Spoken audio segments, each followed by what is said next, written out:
नमस्ते।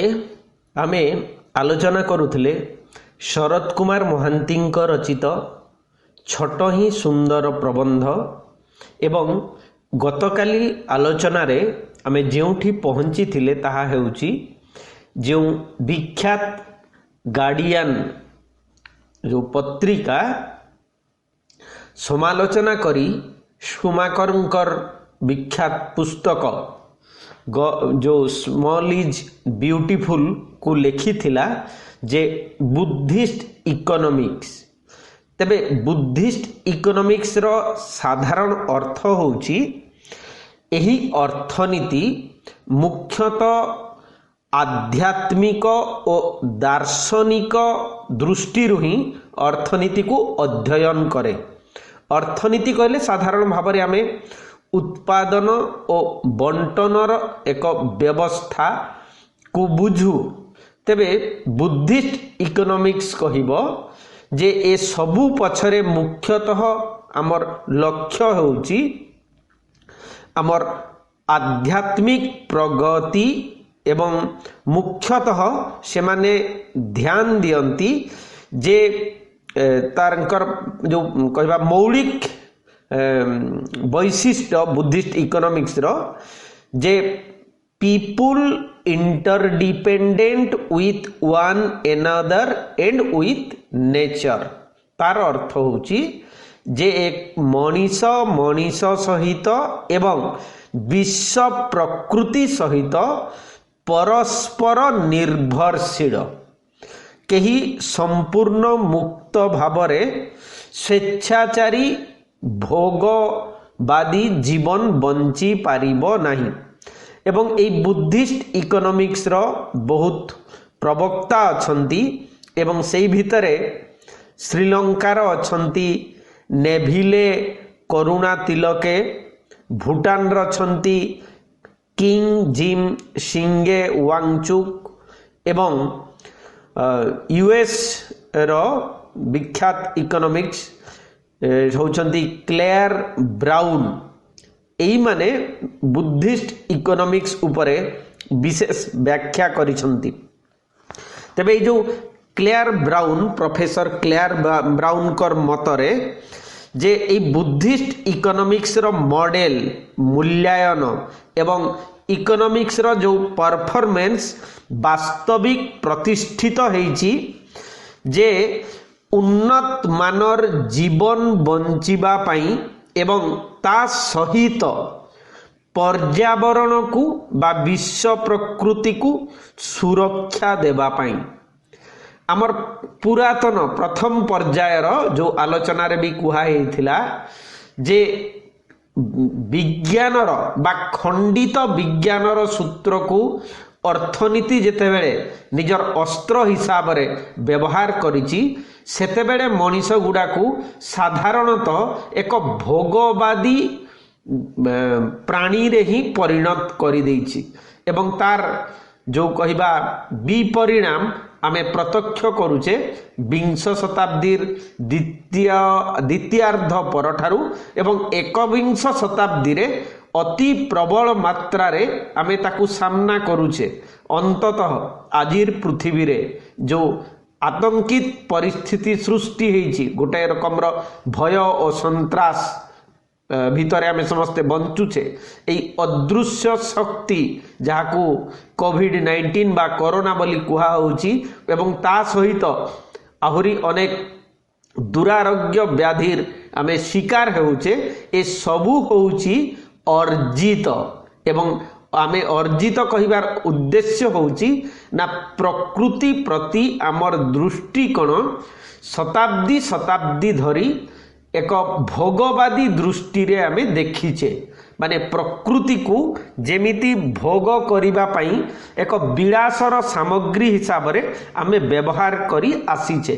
तेणु प्राबंधिक परवर्ती अंश रे कहउचंती वर्तमान जुग रे अमेरिका पृथ्वीर सबुठारु विभवशाली देश। अंततः विभिन्न दृष्टि जदि आमे कहिबा जे वर्तमान टेक्नोलॉजी एवं धन सबु दृष्टि अमेरिका पृथ्वीर सबुठारु अधिक संपन्न बा धनी राष्ट्र।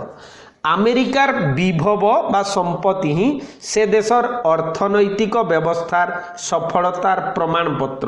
আমি এটি আজ বি দেখুছে কাহিঁকি আমেরিকা কু শক্তিশালী প্রাচুর্যপূর্ণ দেশ বলি কুহছি না, সেটি কেবল দেখা হচ্ছে সম্পত্তি কু।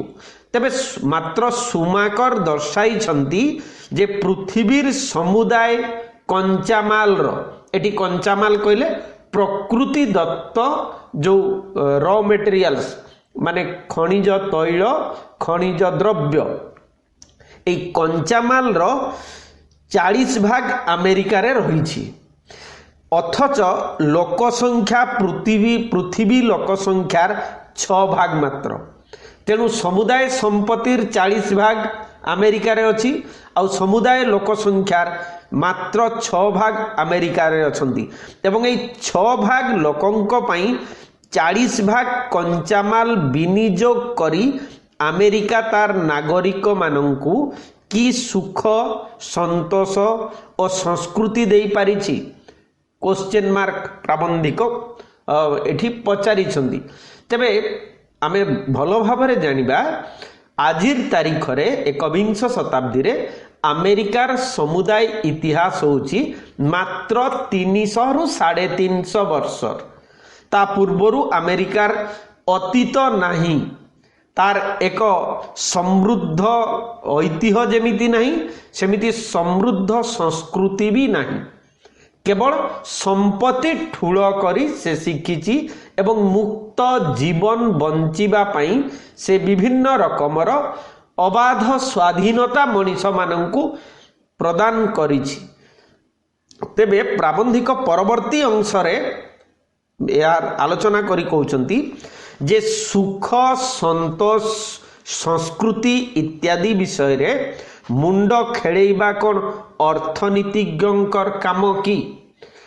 एठी आमे वर्तमान सुधा आमर पाठरे राजनीति को अर्थनीति को इतिहास को साहित्य को विज्ञान एमिति की जो यांत्रिक इंजीनियरिंग जेते जेते पाठ को आमे सबु अलगा हिसाब रे देखीचे, किंतु सबु विद्या सबु पाठर मूल लक्ष्य होची मुक्ति। ए विश्व रहस्य को आमे उन्मोचन करिबा पाई प्रयास करिबा एवं जीवनर सत्य उपलब्धि करिबा। तेबे एठी अर्थनीतिज्ञ माने कहउछंती आमर काम होउची प्रोडक्शन एंड डिस्ट्रीब्यूशन, आमे संपत्तिर उत्पादन करिबु एवं बंटन करिबु। सेइटारे सुख संतोष बा संस्कृति ए तीनटा जाक जिनिस होउची माने अमूर्त भाव जगतर व्यापार। मनीष हुए तो चाल छपर घरे सुखरे रही पारे, किंतु एयर कंडीशन अत्यंत विशाल अट्टालिका भितरे मध्य से सुख संतोष मिली न पारे। तेबे अर्थनीति এই সুখ সন্তোষ কু ধ্যান দেবা উচিত, কিন্তু অর্থনীতিজ্ঞ মানে কହୁଛନ୍ତି যে এ বিষয়ে সংস্কৃতি বিষয়ে মনিষ শান্তি পাইলা কি ন পাইলা সে বাবদরে ଆମେ ମୁଣ୍ଡ ଖେଳେଇବା ଉଚିତ ନୁହେଁ। ତେଣୁ ସାମଗ୍ରିକ ଦୃଷ୍ଟିରୁ ଅର୍ଥନୀତିକୁ ସେମାନେ ବ୍ୟବହାର କରିନାହାନ୍ତି ଅନ୍ତତଃ ପାଶ୍ଚାତ୍ୟର ଅର୍ଥନୀତିଜ୍ଞ ମାନେ। କିନ୍ତୁ এই जो स्कुमाकर स्मॉल इज ब्यूटीफुल रो ऑथर लेखक से स्पष्ट भाव रे एई कथा कहिसंती जे प्रकृति उपरे निर्विचार रे आमे जो बल प्रयोग करिछे ताको लुंठन करिछे ताहा भविष्यत पृथ्वी पाई मनीष समाज पाई घातक हेबो। तेणु सुमाकर उत्तर देबे निश्चय जे अर्थनीतिज्ञ वाला सुख संतोष संस्कृति विषय रे मुंड खेलेबा काम नुहे बोली ये कहबे निश्चय अर्थनीति को केवल अर्थभित्तिक न रखी मूल्यभित्तिक करिबा पई आह्वान से देइछंती। तेणु स्कुमाकरंकर जुक्ति होची जे अर्थनीतिर भी मूल्यबोध रहिबो, एथिक्स रहिबो, भल मंद दिग रहिबो। जेमिति अमेरिका भलिया जो गुड़िक संपन्न राष्ट्र बोली आमे कहूचे बा अमेरिकार कथा ही कह जाऊ जे सेठी जेकोसी आबाल वृद्ध बनिता से जदि चाहिबो बंधुक रखि पारिबो एवं व्यवहार करि पारिबो तेबे तार से स्वाधीनता अच्छी तेबे मूल कथाटी होउची बंधुक रखिबा एवं ताकू प्रयोग करिबा कहा विरुद्ध रे तेणु अनेक समय रे आमे देखुचे जे अमेरिकार स्कूल मानकरे तार सहपाठी मानक उपरे गोटे पिला हठात तार बैग रु बंदूक बाहर करुची एवं निर्विचार रे गुली चालना करुची जोटारे अनेक मृत होउछन माने मरि जाउछन्ती तेबे एठी लक्ष्य होउची माने कहिबार उद्देश्य होउची मूल्यबोध रक्षा करिबा मूल्यबोधर विकास करिबा ये मध्य एक सुस्थ समाज गठनर दायित्व आ अर्थनीति जदि मूल्यबोध को परिहार करे परित्याग करे ताहेले से समाज उधेई पारिबो नहीं संपन्न राष्ट्र हेई पारे प्राचुर्यपूर्ण हेई पारे किंतु सुख संतोष मिलिबो नहीं। स्कुमाकर महात्मा गांधी द्वारा विशेष भावे प्रभावित होइथिले बर्मारे किछि काल भ्रमण करी बौद्ध धर्म द्वारा उद्बुद्ध होइथिले प्रतियोगितामूलक अर्थनीति परिवर्ते अहिंसा और सहयोगितामूलक अर्थनीति को ग्रहण करने से आह्वान कले। सुमाकर जो विख्यात प्रबंध से गोटाए जो बही कथा आमे आलोचना करुथिले जे 4टी अध्याय रे से जहा किछि लेखिछंती से गुडी को वास्तविक सब 72 मसिया रे लेखा ही नहीं 1955-56 रु आरंभ करी गोटाए गोटाए प्रबंध से विभिन्न पत्र पत्रिका रे प्रकाश करिसंती परवर्ती समय रे ताकू एक पुस्तक आकार रे से तार प्रकाशन घटिछि। तेणु से कहउछंती जे एई प्रतियोगिता जदि अर्थनीति रे रहे अर्थनीति रे प्रतियोगिता होउची मुख्यतः माने अत्यंत लाभखोर मनोवृत्ति एवं एई लाभखोर मनोवृत्ति होउची पुंजीवादर लक्ष्य विभिन्न रकमर अर्थनीति व्यवस्था अच्छी जमीती कम्युनिज्म अच्छी जमीती कैपिटालिज्म अच्छी सेमिति एई जो भारतवर्षर परिप्रेक्षी रे मिक्स्ड इकोनॉमिक्स एगुड़ी को अर्थनीतिर स्वतंत्र विषय तेबे जो सुमाकरंकर जुक्ति को बा सुमाकरंकर दर्शन बा सिद्धांत को से कहउछंती जे आमे प्रतियोगिता कौनसी राष्ट्र राष्ट्र भितरे व्यक्ति व्यक्ति भितरे रहिबा उचित नुहे सहयोगिता पारस्परिक संबंध होउची एक सुस्थ समाज गठन करिबार मूल मंत्र हेबा जरूरी। तेणु एई छोट ही सुंदर बही आकार रे 1970 रे बाहरी थिले मध्य प्रबंध आकार रे 1950-60 भितरे प्रकाश पाइथिला जेउ समय रे टेक्नोलॉजिकल विकास को फूलमाला पिंधाई सर्वत्र संवर्धना दिया जाउथिला टेक्नोलॉजी को बढ़ाइबा और विस्तार करिबा पई समाज महा उत्साह रे माती जाउथिला सेतिकी बेले प्राकृतिक कंचामाल असरंती नुहे चेताई टेक्नोलॉजी उपरे अंकुश प्रयोग करी स्कुमाकर दृष्टि आकर्षण करिसंती। तेणु टेक्नोलॉजी व्यवहार निहाती प्रासंगिक जरूरी मध्य अछि किंतु अत्यधिक टेक्नोलॉजी जेतेबेले व्यवहार करा जीवो समाज भितरे किछि लोक खूब धनी हे जिवे एवं अधिकरु अधिकांश लोक तलितलांत हो जिवे गरीब हो जिवे जहा वर्तमान एशिया एवं आफ्रिकान कंट्री रे देखिबाकू मिलुची एवं जंत्र थरे टेक्नोलॉजी को थरे व्यवहार कला परे जो माने मनीष गोटे निजर आवश्यकता पाई अनुमान करा जाऊ 5 माने 100-200 वर्ष तले जंगल रु गछ काटुथिला तार आवश्यकता थिला मैनुअल लेबर करिकी से किछि गछ काटिकी आनुथिला किंतु टेक्नोलॉजी को बाहर कला परे मेसिन जेतेबेले गछ काटिबो ताहेले तार को उद्देश्य साधन पाई से भिन्न कथा किंतु से हजार हजार हेक्टर जंगल को माने खूब कम दिन भितर ध्वंस करदेव। जो अरण्य संपद तैयारी हेबा पई हजार हजार वर्ष प्रकृति को लगी मनीष ताकू मात्र कई दिन बा कई घंटारे जदि ध्वंस कर दिए ताले ए पृथ्वीर भविष्य संपूर्ण माने भयंकर हेई उठिबो। तेणु सुमाकरंकर जुक्ति से दुईटी कथा उपरे गुरुत्व देइछन्ति। प्रथम तो से कहउछन्ति जे टेक्नोलोजी यांत्रिक हेबा परिवर्ते मानवीयतार स्पर्श पाइबा आवश्यक बा एकांत आवश्यक। तेणु टेक्नोलोजी जहा किछि आमे बाहर करिबा सबु भितरे गोटे मानवीय दृष्टिकोण रहिबा जरूरी। माने मानवीय दृष्टिकोण अर्थ होउची जे यंत्र को आमे एमिति उद्देश्य रे व्यवहार करिबा जहा विश्व प्रकृति को ध्वंस आड़कू न नेउ।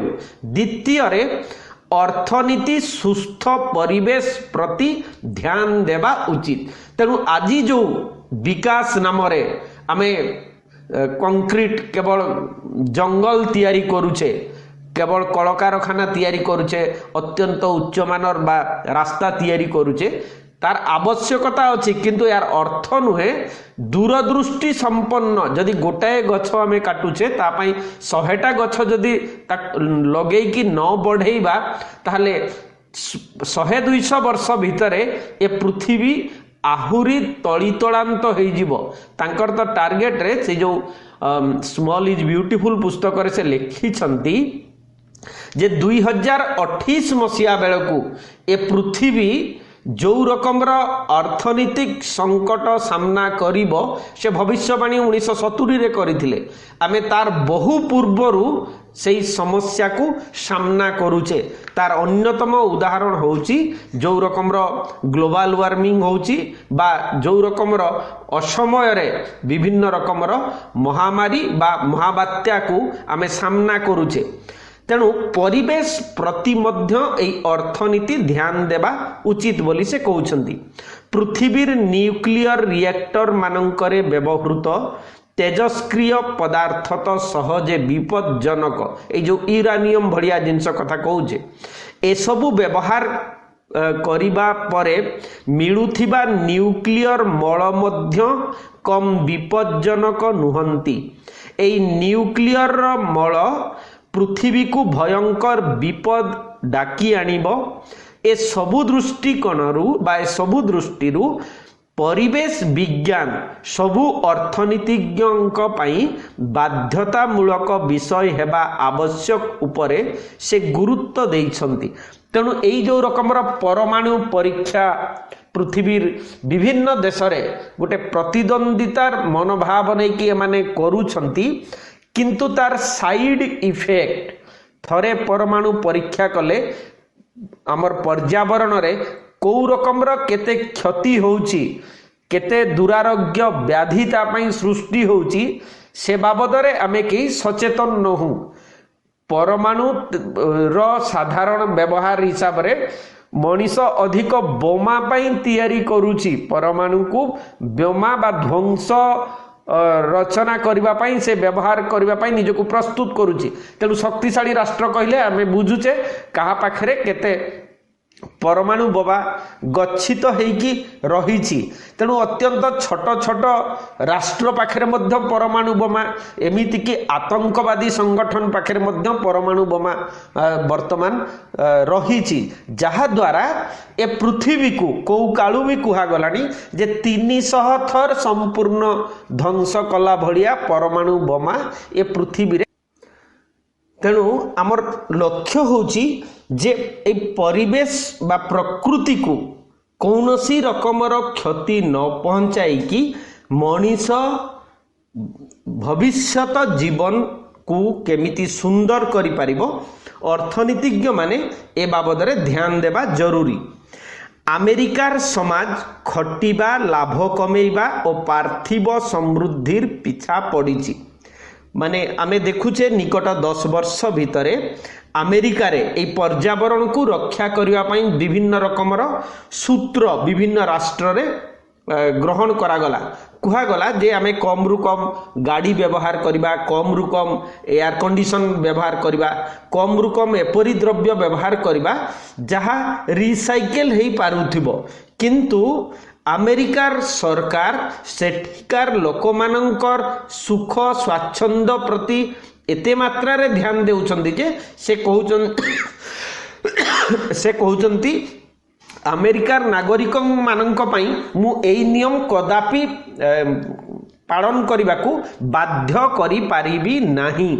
ତେଣୁ ଆମେରିକାର ଲୋକମାନେ ସାଧାରଣ ଭାବରେ ଯଦି ଦେଖିବା, ଏମାନେ ପ୍ରଚୁର ପରିଶ୍ରମ କରିବେ, ଅଧିକରୁ ଅଧିକ ଅର୍ଥ ଉପାର୍ଜନ କରିବେ ଏବଂ ଜୀବନକୁ କେବଳ ଉପଭୋଗ କରିବେ। ତାହା ହିଁ ହେଉଛି ତାଙ୍କର ଏକମାତ୍ର ଲକ୍ଷ୍ୟ। ଯଥାସମ୍ଭବ ଅଧିକ ଆୟ କରିବା ଲୋକଙ୍କ ଜୀବନରେ ପ୍ରଧାନ ଲକ୍ଷ୍ୟ ହେଇଛି। ତେଣୁ ଆୟ କରିବାର ଅର୍ଥ ହେଉଛି ଲକ୍ଷେକୁ କୋଟିଏ, କୋଟିଏକୁ 100 କୋଟି ବା 1000 କୋଟିରେ ରୂପାନ୍ତରିତ କରିବା ଆମେରିକାର ସଂସ୍କୃତିର ଯଦିଓ କହିବା ଆଦର୍ଶ ଲକ୍ଷ୍ୟ ବୋଲି ନୁହେଁ, କିନ୍ତୁ ସେଠିକାର ମଣିଷମାନଙ୍କ ଜୀବନର ଧର୍ମ ହେଇଛି ଅଧିକରୁ ଅଧିକ ଅର୍ଥ ଉପାର୍ଜନ କରିବା। ଯିଏ ଯେତେ ପ୍ରକାର ନୂଆ ଓ ଦାମୀ ଆସବାବପତ୍ର କିଣିପାରିଲା ସିଏ ସେତେ ଉଚ୍ଚମାନର ଜୀବନ ବଞ୍ଚୁଛି ବୋଲି ଧରି ନିଆଯାଏ। ଇଏ ସଚରାଚର ସବୁ ଜାଗାରେ, ଯାହାର ସାଇକେଲଟେ ନାହିଁ ଏବଂ ଯାହା ପାଖରେ ମୋଟର ସାଇକେଲଟେ ଅଛି ସେ ଭାବୁଛି ଯେ ସେ ଲୋକଟା କେଡ଼େ ସୁଖୀ ଏବଂ ସମ୍ପନ୍ନ ଜୀବନ ବଞ୍ଚୁଛି। ଆମେରିକାରେ ସେଇ ସମାନ ଜିନିଷ।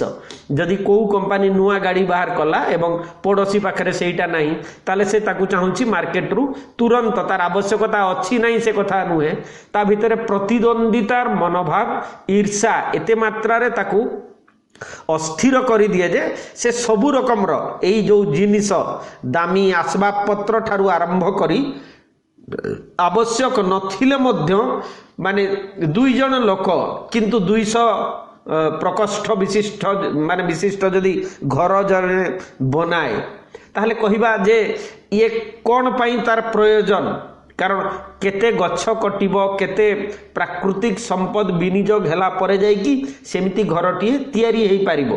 କୁହାଯାଏ ଆମେରିକାର କୌଣସି ଲୋକ ଗୋଟାଏ ଘରେ 2 ବର୍ଷ 3 ବର୍ଷ ରହିଲେ ସେମାନେ ବୋର୍ ହେଇଯାନ୍ତି, ସେ ଘରକୁ ସେମାନେ ଛାଡ଼ି ଦେଇକି ନୂଆ ଘରକୁ ଚାଲିଯାଆନ୍ତି। ନୂଆ ଘରକୁ ଅର୍ଥ ହେଉଛି ଏଗେନ୍ ସେଇ ପ୍ରକୃତିକୁ ହିଁ ଗୋଟାଏ ରକମର ଶୋଷଣ କରି ଉତ୍ପୀଡ଼ନ କରି ଅନ୍ୟ ଜାଗାରେ ସେମାନେ ଘର ବନାନ୍ତି, ଯେହେତୁ ତାଙ୍କ ପାଖରେ ପଇସା ଅଛି, ସାଧନ ଅଛି, ଟେକ୍ନୋଲୋଜି ଅଛି। ସୁମାକର କହନ୍ତି ଯେ ସୁମାକର ଆମେରିକାକୁ ସମାଲୋଚନା କରି ଏକଥା କହିଥିଲେ ମଧ୍ୟ ଉଣା ଅଧିକେ ସବୁ ଦେଶର କେବଳ ଏଇ ମୂଲ୍ୟବୋଧ ଦ୍ୱାରା ପରିଚାଳିତ। ଏଇଟା ସତ କଥା। ସୁମାକର ତାଙ୍କର ସ୍ମଲ୍ ଇଜ୍ ବିୟୁଟିଫୁଲ୍ ପୁସ୍ତକରେ ଆମେରିକାର ଲୋକମାନଙ୍କୁ ଇଙ୍ଗିତ କରିଛନ୍ତି ସିଧାସଳଖ ଭାବରେ ସେ କହୁଛନ୍ତି। କିନ୍ତୁ ଏକଥା ମଧ୍ୟ ଆମେ ଦେଖିବା ବିଶ୍ୱବ୍ୟାପୀ ଅନ୍ତତଃ କେତୋଟି ଦେଶ ସମ୍ଭବତଃ ଯଦି ଆମେ ଛାଡ଼ିଦେବା, ଅଧିକାଂଶ ଦେଶର ଲୋକମାନଙ୍କର ମାନସିକତା ହେଉଛି ସବାଗିଡ଼ା ମାନସିକତା। ସବାଗିଡ଼ାର ଅର୍ଥ ହେଉଛି ତାଙ୍କର ଅଧିକ ଦରକାର। ଅଧିକ କ'ଣ? ଧନ। ଏବଂ ଧନର ଭିନ୍ନ ଭିନ୍ନ ରୂପ ଅଛି। ଅଧିକ ଜାଗା ଦରକାର, ଅଧିକ କୋଠା ଦରକାର, ଅଧିକ ଗାଡ଼ି ଦରକାର, ଏସବୁ ଜିନିଷରେ ତାଙ୍କର ଅଧିକ ଦରକାର। ଯଦିଓ ଏକ ସୁସ୍ଥ ସୁନ୍ଦର ଜୀବନ ବଞ୍ଚିବା ପାଇଁ ତାର କୌଣସି ପ୍ରାସଙ୍ଗିକତା ନାହିଁ। ତେଣୁ ଏମିତି ଜୀବନଟିଏ ଏକ ନୀତି ଶାସିତ ଶୃଙ୍ଖଳିତ ମୂଲ୍ୟବୋଧ ଯୁକ୍ତ ବା ମାନବୀୟ ସମ୍ବେଦନା ଥିବା ଜୀବନ ବୋଲି କୁହାଯାଇ ପାରିବ ନାହିଁ। ଏହି ଅର୍ଥନୀତିର ଦର୍ଶନକୁ ସଂଶୋଧନ କରି ସୁମାକର ଅର୍ଥନୀତିକୁ ମାନବୀୟ ମୂଲ୍ୟବୋଧ ଉପରେ ପ୍ରତିଷ୍ଠା କରିବାକୁ ଚାହିଁଛନ୍ତି। ତେଣୁ ଅର୍ଥନୀତି କେବଳ ଏଇ ଯେଉଁ ବିଳାସ ସାମଗ୍ରୀ ତିଆରି କରିବା ଏବଂ ତାର ବଣ୍ଟନ କରିବା, ୟା ଉପରେ ଫୋକସ୍ ନ କରିକି ମାନବୀୟ ଦୃଷ୍ଟିରୁ ଚିନ୍ତା କରୁ। କାହାର କ'ଣ ଆବଶ୍ୟକ ଅଛି, ମଣିଷର ଅନ୍ତର୍ନିହିତ ପ୍ରତିଭାର ବିକାଶ ପାଇଁ, ଗୁଣର ବିକାଶ ପାଇଁ, ସତ୍ୟକୁ ଉପଲବ୍ଧି କରିବା ପାଇଁ, ଏକ ସୁନ୍ଦର ଜୀବନ ବଞ୍ଚିବା ପାଇଁ ଯାହା ନିହାତି ଆବଶ୍ୟକ ସେତିକି ଜିନିଷ ସେ କରୁ ଏବଂ ଏଇ ପ୍ରକୃତି ପ୍ରତି ସେ ସମ୍ବେଦନଶୀଳ ହେଉ। ଏଇ କଥା ଉପରେ ସୁମାକର ଗୁରୁତ୍ୱ ଦେଇଛନ୍ତି। ଜୀବନର ମୂଲ୍ୟ ଏକାବେଳକେ ଅର୍ଥ ନିର୍ଭର ହୋଇ ନଥିଲେ ମଧ୍ୟ ଏହାର ମୂଲ୍ୟାୟନ ଅର୍ଥ ସର୍ବସ୍ୱ ହେଇଛି। ଆଜିର ତାରିଖରେ ଆମେ ଗୋଟେ ଲୋକକୁ ଯେତେବେଳେ କହୁଛେ ତାର କ'ଣ ଅଛି, ହ୍ୱାଟ୍ ହି ହେଜ୍, ମାନେ କେତେ ଟଙ୍କା ଅଛି, କେତେ ଧନ ଅଛି, କେତେ କୋଠାବାଡ଼ି ଅଛି। ଗୋଟାଏ ସମୟରେ ଯେମିତି ତାର କେତେ ବଡ଼ ରାଜ୍ୟ କୁହାଯାଉଥିଲା, ଗୋଟାଏ ସମୟରେ କୁହାଯାଉଥିଲା କେତେ ମାନେ ଗାଈ ଗୋରୁ ଘୋଡ଼ା ଏଗୁଡ଼ିକ କୁହାଯାଉଥିଲା। ଆଜିର ତାରିଖରେ କୁହାଯାଉଛି ସେମିତି କେତେ ଟଙ୍କା ଅଛି, କିନ୍ତୁ ସେ କ'ଣ, ହ୍ୱାଟ୍ ହି ଇଜ୍, ସେଇ ଜିନିଷ ଉପରେ ଆମେ ଧ୍ୟାନ ଦେଉନାହେଁ। ତେଣୁ ତାହା ହିଁ ହେଉଛି ମାନବୀୟ ଦୃଷ୍ଟିକୋଣର କଥା। ଏବଂ ଏ ବାବଦରେ ସେ କହୁଛନ୍ତି ପ୍ରଚଳିତ ବସ୍ତୁବାଦୀ ଅର୍ଥନୈତିକ ସିଷ୍ଟମରେ ଜଣେ ବ୍ୟକ୍ତି ହାରାହାରି ଯେତିକି ଗ୍ରାସ କରୁଛି ତାହା ହିଁ ଜାତିର ଜୀବନଯାପନର ମାନଦଣ୍ଡ। ତେଣୁ ଆମେ ଏଠି ଆଜିର ତାରିଖରେ ଏଇ ଯେଉଁ ବସ୍ତୁବାଦୀ ଅର୍ଥନୈତିକ ସିଷ୍ଟମରେ ବ୍ୟବସ୍ଥାରେ ଏଠି ସାଧାରଣତଃ ଗୋଟେ ମଣିଷର ଜୀବନ ବା ଆଦର୍ଶ ମଣିଷ ଆମେ କାହାକୁ କହୁଛେ, ଯିଏ ଅଧିକରୁ ଅଧିକ ଅର୍ଥ ଉପଯୋଗ କଲା, ଅଧିକରୁ ଅଧିକ ବସ୍ତୁକୁ ଭୋଗ କଲା ଏବଂ ଯଦି କୌଣସି ଦେଶ ବା ରାଷ୍ଟ୍ର ବା ସମାଜ ତାହା ହିଁ କରେ ବେଶୀରୁ ବେଶୀ ପଇସା ରୋଜଗାର କରିବା ଏବଂ ବେଶୀରୁ ବେଶୀ ବିଳାସ ବ୍ୟସନ ଭିତରେ ଜୀବନ କାଟିବା ବୋଲି କହିବା ମାନେ କରେ, ତାହେଲେ ସେ ଏଇ ପୃଥିବୀର ଜୀବନ କଦାପି ସୁସ୍ଥ ସୁନ୍ଦର ହେଇପାରିବ ନାହିଁ। ଏବଂ ତାହା ହିଁ ଅନେକ ଜାତି, ଯେମିତି ଯଦି ଆମେରିକାର କଥା କହିବା ବା ଏମିତି ଭୋଗବାଦୀ ସଂସ୍କୃତିରେ ଯେଉଁ ଦେଶଗୁଡ଼ିକ ପରିଚାଳିତ ସାଧାରଣ ଭାବରେ ପାଶ୍ଚାତ୍ୟ ରାଷ୍ଟ୍ରଗୁଡ଼ିକର କଥା କହିବା, ତାହା ହିଁ ସେଠି ଚାଲିଛି। ସେମାନେ ବାସ୍ତବିକ କ'ଣ କରୁଛନ୍ତି ନା ପ୍ରଚୁର ଉତ୍ପାଦନ କରି ହାରାହାରି ଗ୍ରାସ ପରିମାଣ ବଢ଼ାଉଥିବା ଦେଶର ଅର୍ଥନୀତିକ ସମୃଦ୍ଧି ସ୍ୱୀକୃତ। ତେଣୁ ସେମାନେ କ'ଣ କରୁଛନ୍ତି ନା ପ୍ରଚୁର ଉତ୍ପାଦନ କରୁଛନ୍ତି ଏବଂ ଚାହୁଁଛନ୍ତି ମଣିଷ କେମିତି ଅଧିକରୁ ଅଧିକ ଭୋଗ କରିବା ପାଇଁ ବଞ୍ଚୁ, ବିଳାସ ବ୍ୟସନ ଭିତରେ ମାନେ ବଞ୍ଚିବ, ସେଥିପାଇଁ ସେମାନେ ପ୍ରସ୍ତୁତ କରୁଛନ୍ତି କ୍ଷେତ୍ର। ଆମର ମାର୍କେଟିଂ, ଆମର ଆଡଭର୍ଟାଇଜିଂ, ଆମର ଲୋକମାନଙ୍କ ଭିତରେ ଭୟ ଆଉ ପ୍ରଲୋଭନ ସୃଷ୍ଟି କରି ଆମର ଆବଶ୍ୟକତା ନଥିବା ଜିନିଷ ମଧ୍ୟ ସେମାନେ ଆଣି ଆମକୁ ହାତ ପାନ୍ତାରେ ଦେଇ ଦେଉଛନ୍ତି ଏବଂ ତାହା ହିଁ ସମୃଦ୍ଧି ବୋଲି ସେମାନେ କହୁଛନ୍ତି। এই বস্তুবাদী অর্থনীতির মাপকাঠি ব্যতীত বৌদ্ধ অর্থনীতির মাপকাঠি রয়েছে। এই বৌদ্ধ অর্থনীতি বা বুদ্ধিস্ট ইকোনমিক্স বাবদরে মধ্য আমি পূর্বরু আলোচনা কলে এবং যেটি কুহাইছি যে সহযোগিতা প্রত্যেক মনিষ প্রত্যেক সংসারর যেতে লোক অছন্তি এমানে কেহি স্বাধীন নুহନ୍ତି, পরস্পর নির্ভরশীল এবং প্রকৃতির ভিতরে হি আমি অছে। যদি আমি প্রকৃতিকে নষ্ট করুছে তাহলে আমকু নষ্ট করুছে, মানে পরোক্ষরে আমকু হি ধ্বংস করুছে। বৌদ্ধ অর্থনীতি উৎপাদন বৃদ্ধি ও হারাহারি গ্রাসর বৃদ্ধিকু সম্পূর্ণ অস্বীকার করে ନାହିଁ। তেণু বৌদ্ধ অর্থনীতি কদাপি কহে নাই যে সমাজ বিকাশ ন করু, রাস্তাঘাট তৈরি ন হও, হসপিটাল তৈরি ন হও, স্কুল কলেজ গাড়ি ঘোড়া এসবু জিনিস ন হও, এ কথাকু সে কহে নাই, কিন্তু গুরুত্বপূর্ণ দিয়ে মূল্যবোধ উপরে, মানে যথার্থরে গোটাଏ ব্যক্তির আবশ্যকতা কেতে তারি উপরে সে প্রডকশন করিব এবং ডিস্ট্রিবিউশন করিব, উৎপাদন করিব এবং বন্টন করিব। মাত্র অসুবিধা হচ্ছে কোন, এহা সাঙ্গকু মনিষ ঠিক পথরে চালুছি কি না, কেতে দূর মধ্যম পন্থা বা মিডিল ওয়ে অবলম্বন করিবাকু সমর্থ হেউছি বৌদ্ধ অর্থনীতিরে ଏହି কথা মপা যায়। তেণু সম্পূর্ণ ভাবে বৌদ্ধ অর্থনীতি বস্তুবাদকু গ্রহণ করে ନାହିଁ, পরোক্ষরে তার চেতনা, তার মানবীয় সংবেদনা, তার মূল্যবোধ, তার আধ্যাত্মিক প্রগতিটাকু দেখে এবং আধ্যাত্মিক प्रगति को प्रतिहत नकरी जेतिकी जिनस आवश्यक सेतिकी जिनस व्यवहार करबा पई से परमिशन दिए एवं जहाँ नुहे ताहा जदि व्यवहार करा जाए ताहले ताकू निसंदेह कुआ जीवो विलास व्यसन बा व्यभिचार। वर्तमान अर्थनीति ऊनविंश शताब्दी वैज्ञानिक विश्वास उपरे निर्भरशील होइथिबारु तेणु ये जो विंश शताब्दी बा एकविंश शताब्दी अर्थनीति जदि कुहा जीवो सेही पुरुना वैज्ञानिक विश्वास उपरे निर्भरशील तेणु वर्तमान समस्यार समाधान करबा पई एहा समर्थ नुहे। वर्तमान समस्यार अर्थ होची एई जो आमे अधिक सुखरे बंचिबु। सुखर परिभाषा कोन ना माने विलास जो अट्टालिका विलासमय अट्टालिका अनावश्यक भावरे गोटाए जगार 5टा गाड़ी सेमिति भावरे जदि देखा जीवो अनेक एमिति द्रव्य को आमे साउंटुछे एवं इनडायरेक्टली जहा किछि आमे आबरुछे ग्रास करुछे ताहा होची परोक्षरे बा प्रत्यक्षरे प्रकृति उपरे ताहा बलात्कार बा प्रकृति को ध्वंस मुख को ठेली देबा पई आमे त्वरान्वित करुछे। तेणु समस्यार समाधान संभव हो पारु नाही। मनीष मनीष भितर हिंसा बढ़ुची। द्वितीयतः जिनस होची प्रकृति मध्य ध्वंस आड़ को चली जाउची। खंडित दृष्टिकोण और मूल्यबोध विवर्जित आधुनिक टेक्नोलोजी मनीषर सबु दुर्दशा पाई दायी। तेणु खंडित दृष्टिकोण कहले से जो डेकार्त एवं बेकनकर समयर जोटारे कुहाई ए प्रकृति जड़। द्वितीयतः होची एई जो आधुनिक समाज रे आमे जो मनीष माने बंचुछे आमर कौनसी उच्च मूल्यबोध आदर्श नीति दर्शन नाही एवं आमे केवल टेक्नोलोजी सर्वस्व हो जाउछे।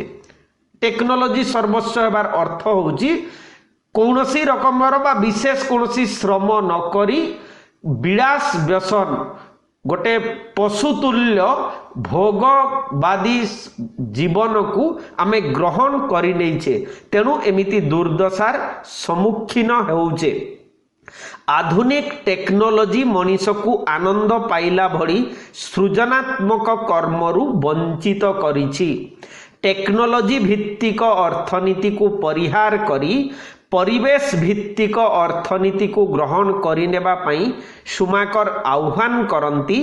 एई नुआ अर्थनीति मनीषर मूल्य को सर्वत्र स्वीकार करे छोट आकार रे निज अख्तियार रे रखी संभाली पारिबा भली योजना मानंकु केवल मनीष हाथ को नेबा दरकार कारण छोट ही सुंदर। तेणु पूर्वरु अभी आमे कहिचे छोट ही सुंदर बहीटा होची 259 259 पृष्ठा विशिष्ट बही एवं सेठी अर्थनीतिर अनेक तथ्य संबलित कथा प्राबंधिक उल्लेख करिसंती। तेबे एते विशाल तथ्य को प्राबंधिक शरद कुमार महांती जेते बेले गोटे छोट प्रबंध रे से कहउचंती मूल कथाटीए होउची जे आमे आजी भी टेक्नोलोजी विज्ञान रो डेवलपमेंट हेची विकास हेची आमर मूल लक्ष्य होउची आमे भी गोटे परिवेश भितरे प्रकृतिर संतान एवं एई परिवेश बा प्रकृति को जदि आमे प्रत्याख्यान करिबा अस्वीकार करिबा टेक्नोलोजी को ही केवल ग्रहण करिनेबा ताहेले ध्वंस अवसंभावी। तेणु जो अर्थनीति ग्रहण करा जीवो विंश बा एई जो एकविंश शताब्दी रे ताहा मानवीय हेबा जरूरी। मानवीय अर्थ होची चेतना माने संबलित हेबा जरूरी।